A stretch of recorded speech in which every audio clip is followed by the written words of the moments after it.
Howdy, folks. I'm glad you're here with me today.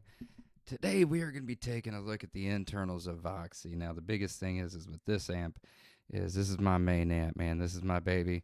I love her to death. I got a retuber. I got a set of JJ Ruby tubes from StuMac that I'm going to be replacing in here. It is two EL84s, if I remember correctly, and three 12AX7s.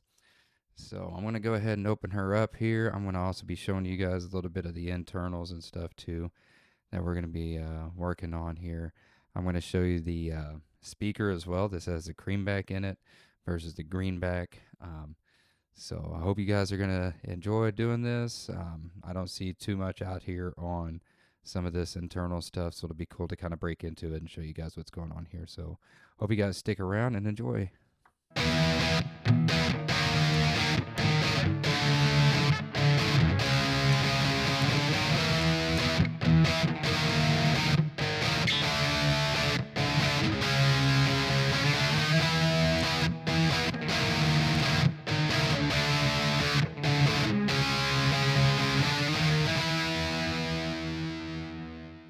All right, guys. So the first thing is to make sure that you guys have all power disconnected. So the biggest thing is I've got even my power cable disconnected completely from the amp. That way I don't have any chance of anything happening to it. Also, one thing I am going to do here just a second, I'm going to go and run and grab a little tray to put all of my screws in. That way I have all of my screws here in one place. Give me 1 second.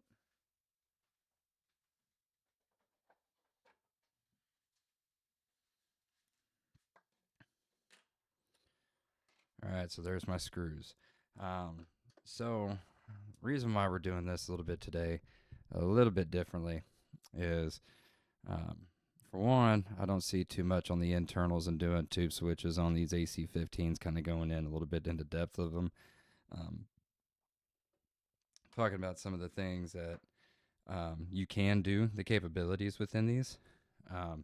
Especially on the backside. You can use it as an extension cab as well as a head unit, which I find absolutely amazing with versatility because I do have a 4x10 cab. So I'm able to put a juiced up AC10 through a set of 10-inch speakers, which is then going to give you so much more mid-range bite, as well as that high-end sparkle. It almost gives it more of a Fender style sound to it. So that's fun for me to be able to get a Fender style sound out of a British amp because I put some 10-inch speakers into a cab. Yes, I do have a Hardkey 410 cab. It has Celestion V10s in it, Celestion Vintage 10s. Those speakers are absolutely amazing. So keep that in mind whenever you hear or whenever you see my Hardkey 410 cab. And yes, that Hardkey is a bass cab, but I have since put guitar speakers in there. So when you see, I'm going to throw a couple of videos down in the description. Hope you guys are going to be checking them out. It's going to be fun to do some of those review videos I've got coming up for amps, speakers, the way I can go from a cab to a head unit, or a combo amp to a head unit. Both my Blues Junior and my Vox AC15 have that capability. I just got my Blues Junior, I'm guessing it's about 2 weeks ago now. Maybe, yeah, I guess it was about a week and a half ago. Right now is the recording, about a week and a half ago. So, and that little amp, oh boy, let me tell you, that thing is an absolute godsend. It's basically a mini Hot Rod DeVille, in case you were wondering. Those little hot rods, oh, they're amazing. Absolutely love them. All right, I'm going to go get a separate tray here.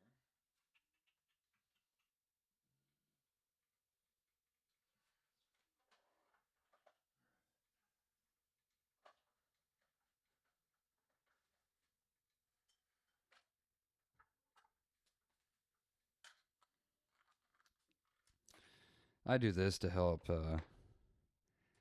keep my screws and everything separate, because oftentimes whenever you do encounter something like this, there's a reason why it's there like that.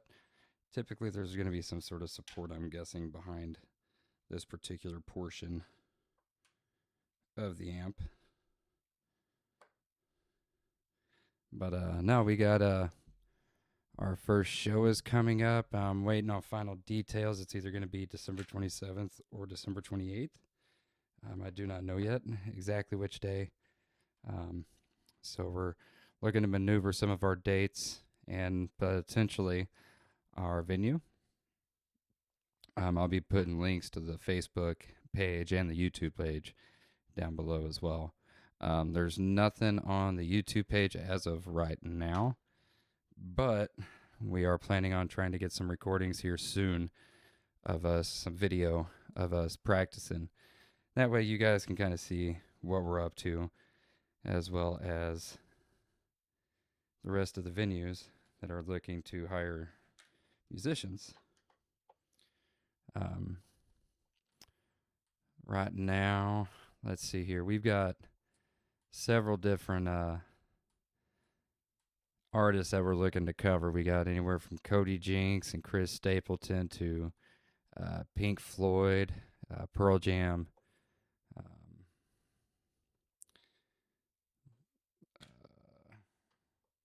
Tom Petty.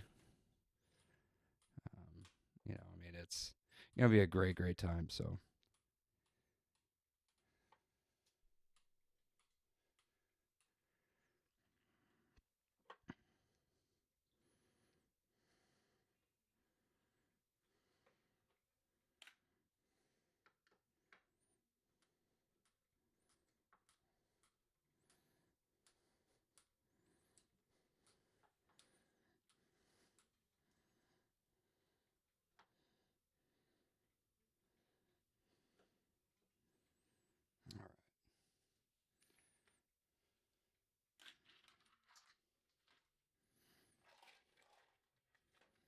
All right, now we got the screws removed here. I'm gonna try to lift this Tolex up. Oh, it's sticky. Probably hasn't been taken apart in a while. I just got this amp myself back in, I think it was February is when I got the amp myself. So this is my first time doing the maintenance on it and actually opening it up. So let's go ahead and take a dive into this thing and see how it looks.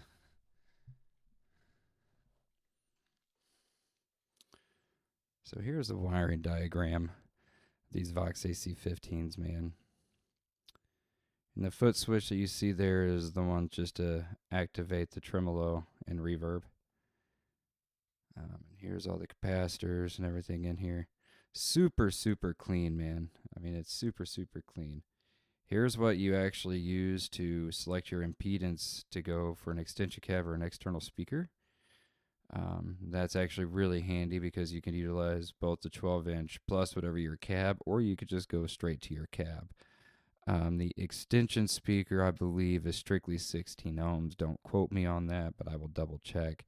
And I will let you know if I'm right or wrong here with the description, or with some text sitting here telling you. But I do know you can choose 8 or 16 for the external speaker, but I'm almost positive that it is 16 ohm only for the extension speaker. But that is all of the internal wirings for that. That's all of your pots right there for all of your controls. And here is that G12M Creamback speaker. And man, let me tell you something. This speaker right here, you're not going to find another one that sounds quite like it. These 12-inch Creambacks are absolutely amazing. Awesome thing about my Harkey cab is those the vintage 10s from Celestion sound a lot like your 12-inch Creambacks, like what's here. So if you are ever interested, I will post some links down below so you can see exactly what it looks like as far as, or what it sounds like as far as a tonal difference between the two. So without further ado, what I'm going to do here is I am actually going to grab the camera base. And while I am changing these tubes out here, I'm just going to go ahead and face this camera down in here so you guys can see what I'm doing. How does that sound? See if I can get that out of the way enough, but enough on here to see. All right. So oftentimes, let's see.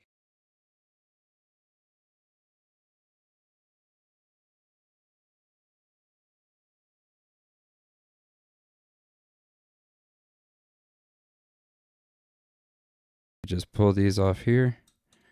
Shebang, pull them down to the side. And your new tube will go right over the top of those typically. So you won't have to worry too much about getting those. And this has a socket over top of it. But you turn here about a quarter turn and pull out. It's got that on it. And that helps keep that seated. So what we're going to do here is we're going to gently go back and forth here. Try to wiggle that bad boy out here. And try to wiggle, wiggle, wiggle, wiggle, wiggle, wiggle, wiggle. Pulling ever so slightly as you're wiggling. There's that one. So the reason why I am changing my tubes is I've started to have a lot of power fluctuation, and I've started to have a lot of microphonics come through my tubes here. They've been running a little hot as well, even at very low power. I think I'm only using, I think I'm only at like a 4 or 5, and I mean, this thing gets absolutely amazingly hot. So I'm hoping that a retube is going to help cool some of that down, help give me a little bit more breathing room in the power section.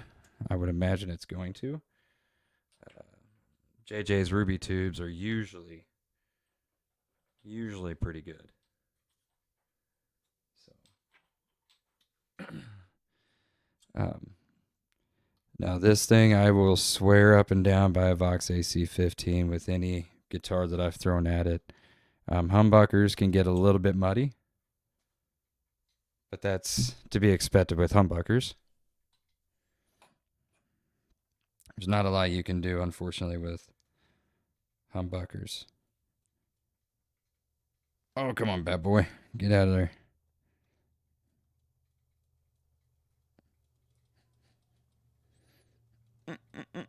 Oh, there we go. All right, good. All right. So the biggest thing whenever you're buying tubes for an AC15, and I've seen this at a couple of different videos to include guys that I trust wholeheartedly with some of my stuff. I'm not going to tag them. But there are guys that I trust wholeheartedly. A few guys that I'm sure everybody watches that talks about doing tube replacements on a Vox AC15. I'm going to go ahead and tell you now the biggest thing, and this is regardless if it's a tube amp or a AC15 or an AC30 or, you know, even a Hot Rod DeVille, which I have had, and those are 60 watts. It doesn't matter which one you're using. I will always recommend grabbing a matched set of tubes, regardless.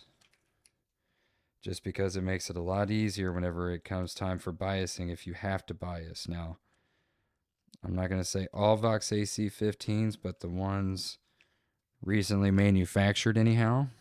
I'm going to say probably within the last 10 to 15 years minimum. I'm going to say most of your AC15s within that time frame are going to be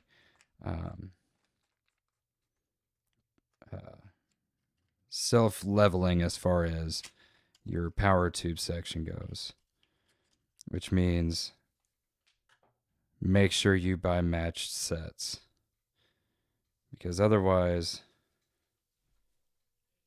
your power section could be way off, and that's going to cause a lot of potential issues whenever it comes time for your next maintenance call on these things. Or you could end up having a massive blow up, and nobody wants that. Nobody wants that.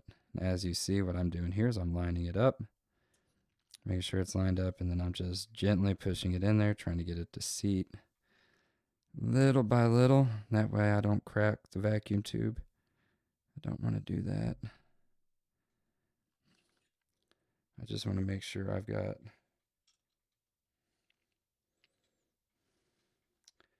enough.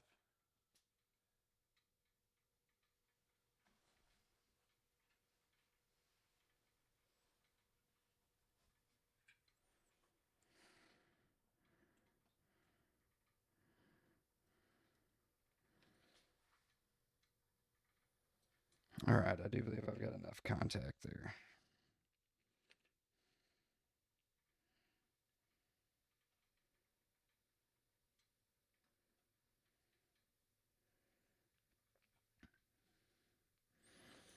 But I would recommend a Vox AC15 for any style of music. Like literally for any style of music. I use it for a little bit of rock. I use it for a little bit of country.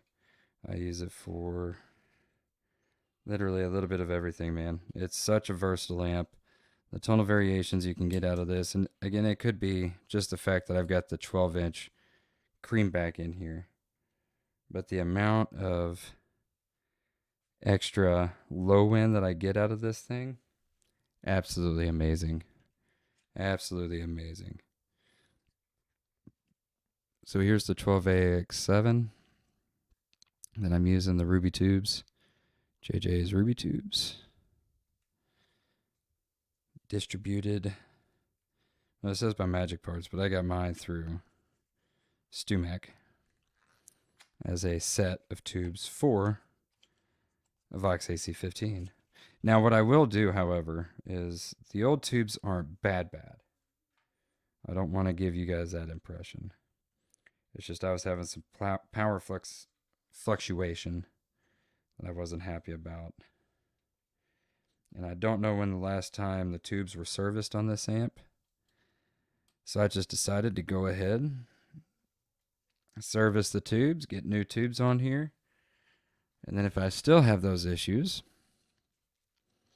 then I can troubleshoot from there, because at least I've got one part of this amp eliminated as far as the power amp preamp section being okay once I get these tubes done. That is, as long as the new tubes I have aren't bad.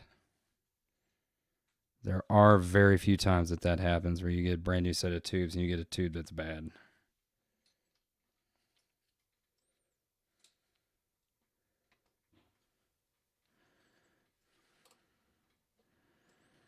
But it is not uncommon, so I always anticipate possibly getting a bad tube.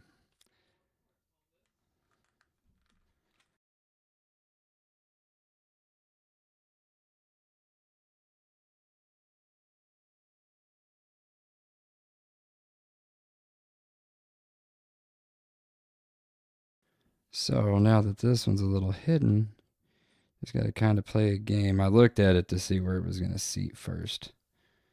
So I was hoping to get a good seat in there right off the bat. All right, now go on, sit in there.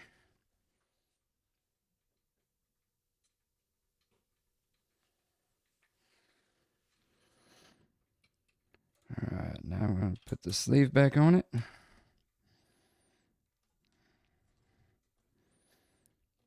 And then twist it back. That way it locks on.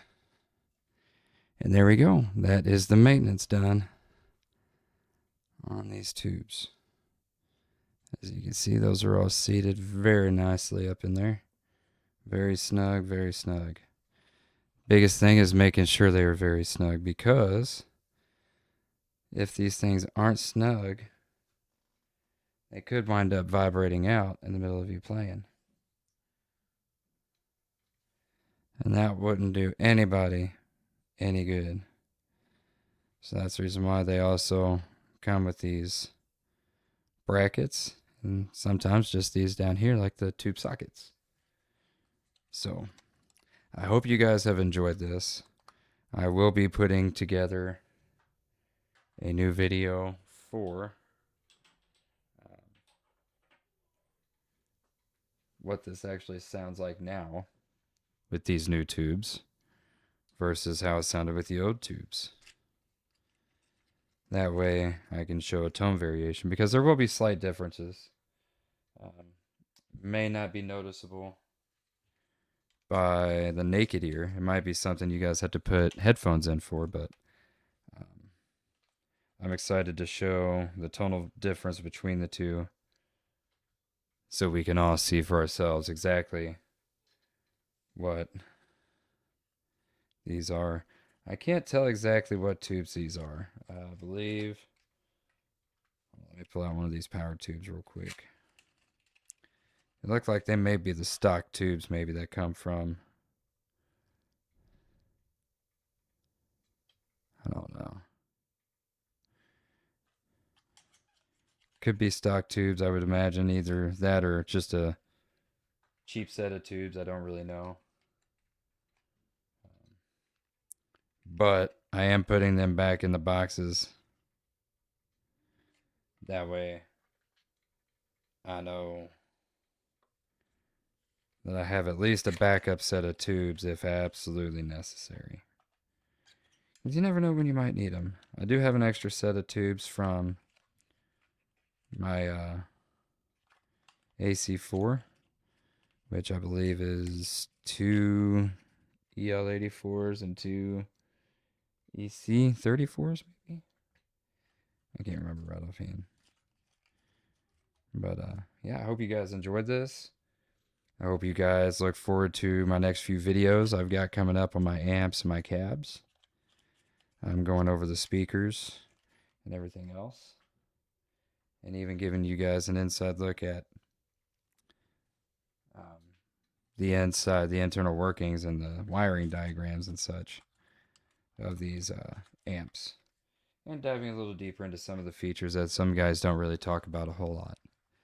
So, hope you guys enjoy. Hope you guys stick around for the next video, and I will be wrapping it up here shortly. Thank you guys.